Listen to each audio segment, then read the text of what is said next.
prosperity isn't just about success, it's about wholeness. And sometimes the greatest prosperity is born through moments of loss, healing, and spiritual realignment. Here we go! Nicole Johnson, Nicole Johnson, Nicole Johnson, let's go!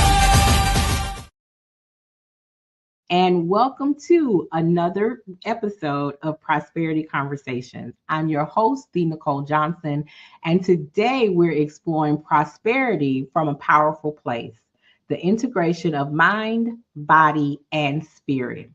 Today, I'm honored to sit down with, okay, and let me start right here. I have been having so much fun with my prosperity conversations, and I've met all types of people who believe in energy, people who are into alignment. They also talk about money, but this is the first time I have had an actual Olympian come to the stage with me, and you guys just cannot understand how excited your girl is about that. So today I'm meeting with Amy Gamble, author and founder of Champions of Resilience Life Coaching.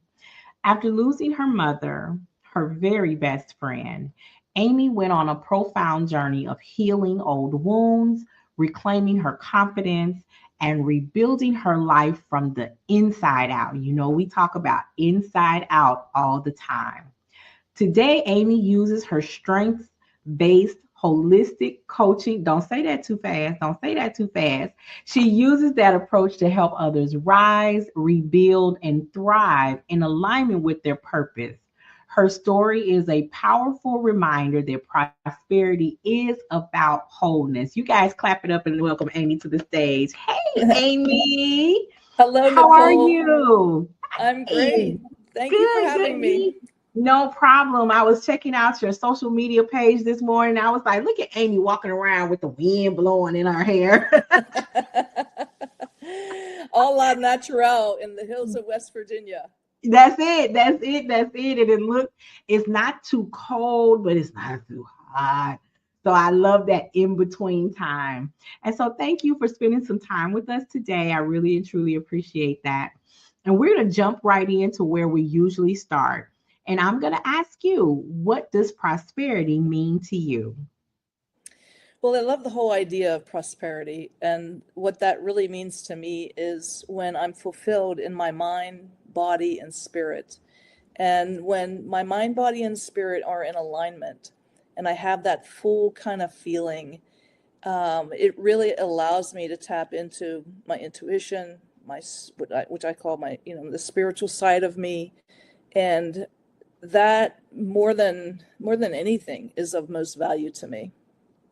I love that. I love that. And believing that prosperity is holistic, when your mind, body, and spirit are working in harmony, how does someone begin to create that alignment in their own life? Well, I first step back and ask the coaching clients that I have what kind of dreams that they have.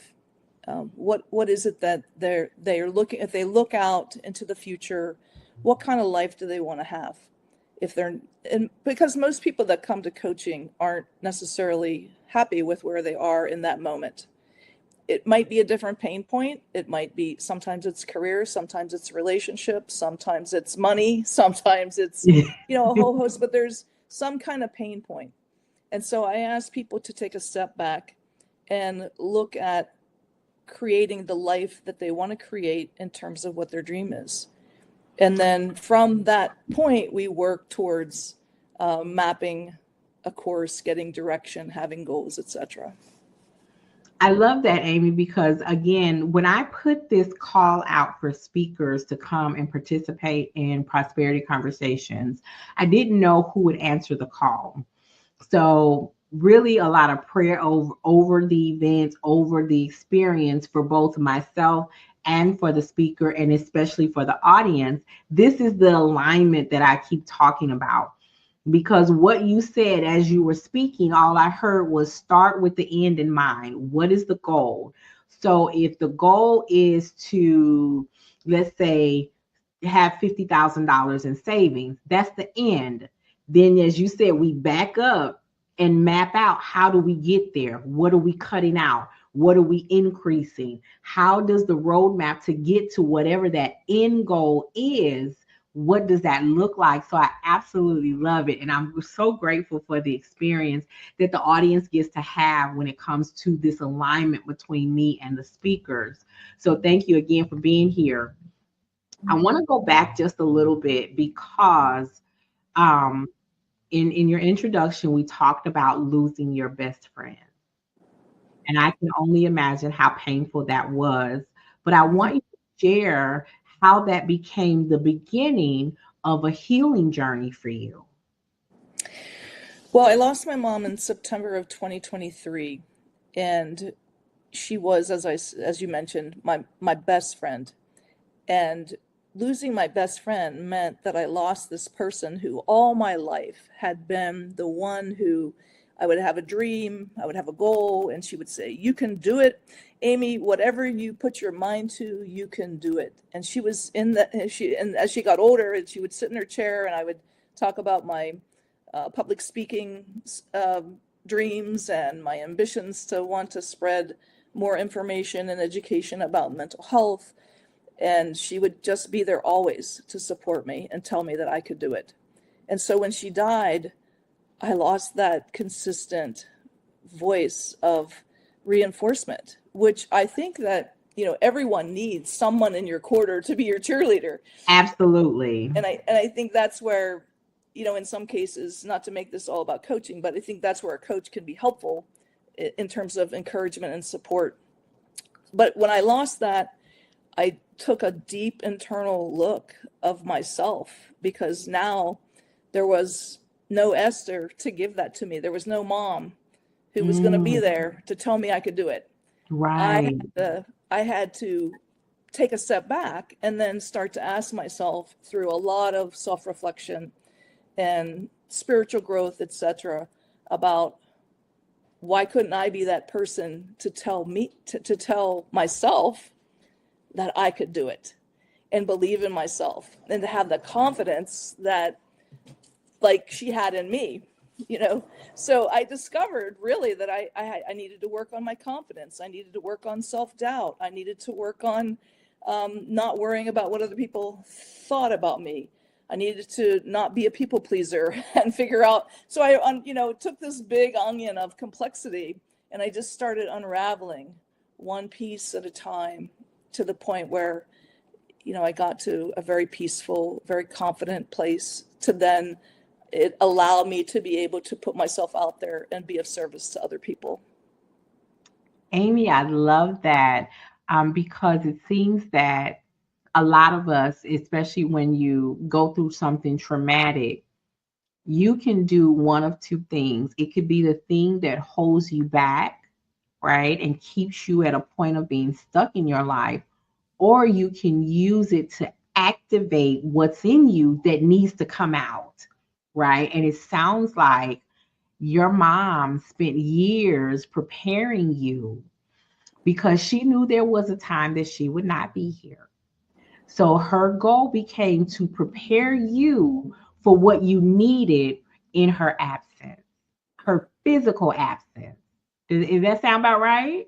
That sounds about right, because I do feel her presence. And, even if I'm using my imagination of what would I might think, what would she might say, or I might, feel as if spiritually I can connect with her, and I can get that whole Esther feeling just by imagining what she would tell me, which is really a beautiful thing spiritually. Absolutely. I can see the way your face is lighting up. Your smile has gotten a little bigger. So I'm going to go back even further. Tell me what it was like when you became, how was your mom when you became an Olympian? Well, it was awesome and amazing, because the Olympic, I'm trying to think, it was sponsored by Seagram 7. It was a family program. And so they selected one family member from each Olympian's family got sent there on an all expense paid trip to the Olympics. So she got to come and stay in Family Village. And we were in the opening ceremonies where the parade of athletes come into the stadium, and there's like 70,000 people in the stands. And, you've got your American flag, which is absolutely incredible to represent your country in the Olympics. But I was able to pick my mom out of the crowd. So How? standing down there, Amy, how could you pick your mom out of 70,000 people? It was just amazing. Like, it was just meant to be. And then there were a lot of other American athletes that kind of joined in, and we kind of got out of sync. So we got a little flack for that, getting out of line. But it was the most memorable experience of seeing her up there, being my biggest cheerleader. Yeah, I can only imagine as a mom looking over all of this grandeur and seeing my child represent our country, because you were in Seoul, Korea. Is that where you were? Seoul, Korea in 1988 in the sport of handball. Yes, I can only imagine. I'm sure she was beaming with pride. And so it reminds me, now it's not Olympian, but my daughter did her first ballet recital. She was probably 4 or 5 years old, maybe a little bit older. No, she was first grade. And so she told me what color they were wearing. She never expected mommy to show up in a full jogging suit in the same color. She's like, Mommy, I can see you in the dark. That's wonderful. We're in this auditorium, and here I am glowing in this orange jogging suit because their tutus and ballerina outfits were all orange. And she said her classmates were, I wish my mom would have worn that. So it is something to see, to be that cheerleader for your loved one. And let me ask you this. So when you first took your first client on as a coach, right?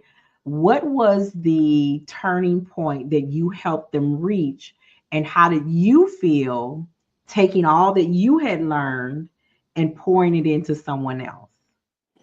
Well, it was really a wonderful experience to watch someone grow, like in the process of working with someone and sharing your knowledge, but you're really, as a coach, helping them to discover their own light, their own answers, because I believe that everyone has the answers inside of them.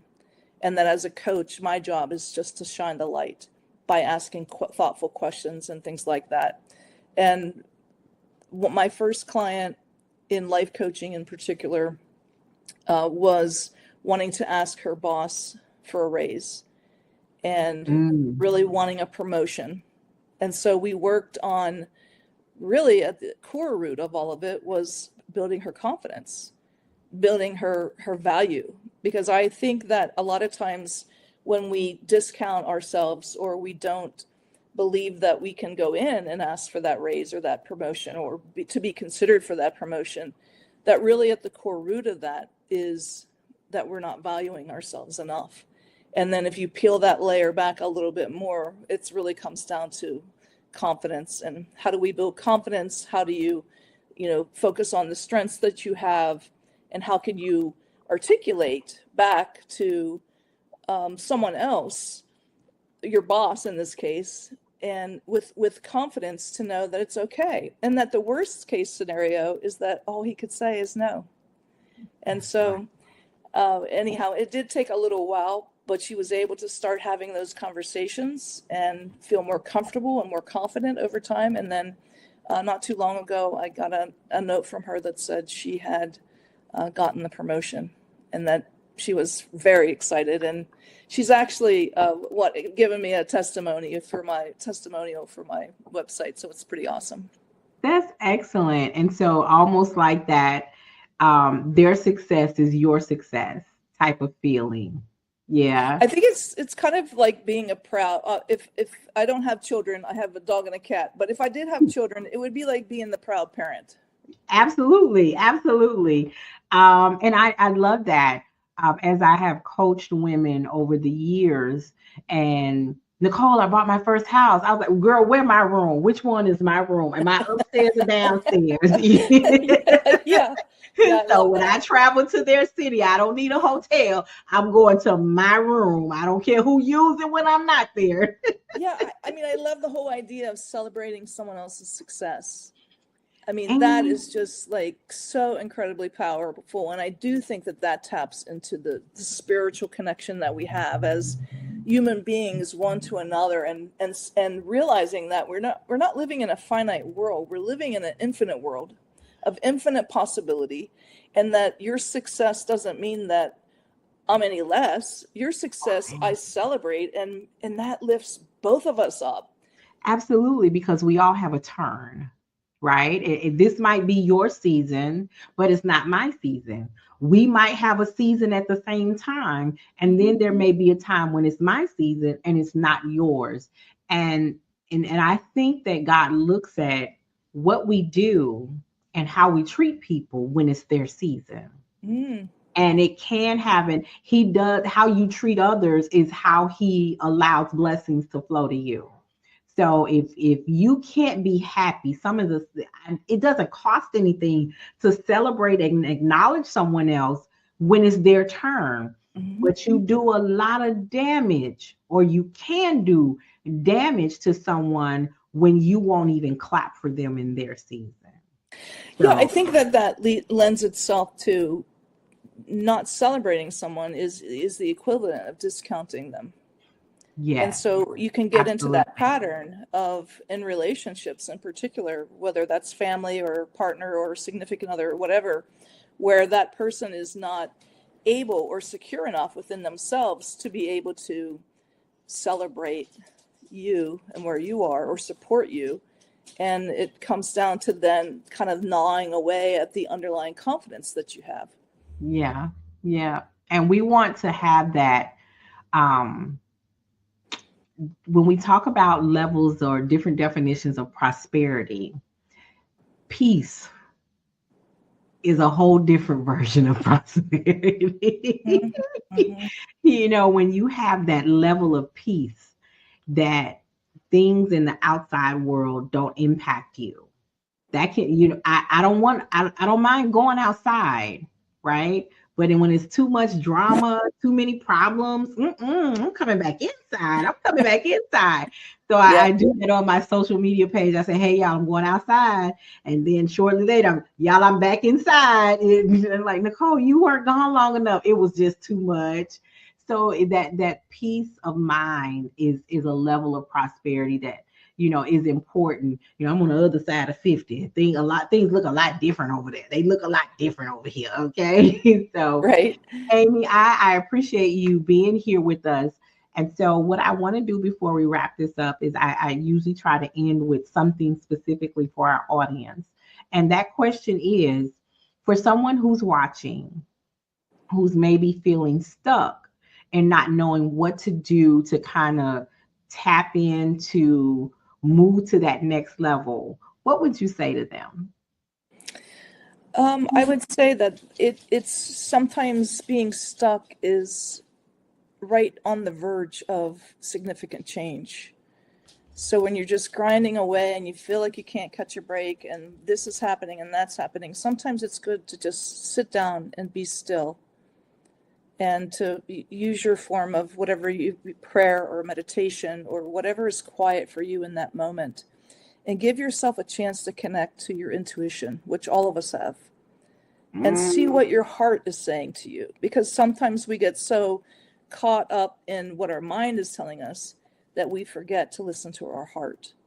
And when we listen to our heart and we have the passions come through, then the pathway might not totally clear up overnight, but the pathway starts to get a little bit clearer, and we might meet up with someone who changes the course of our destination. I love it. That is excellent. You guys heard it from our 1988 Olympian. Yes. Make sure you check out her website. And as always, this has been another episode of Prosperity Conversations. I'm your host, the Nicole Johnson. Till next time.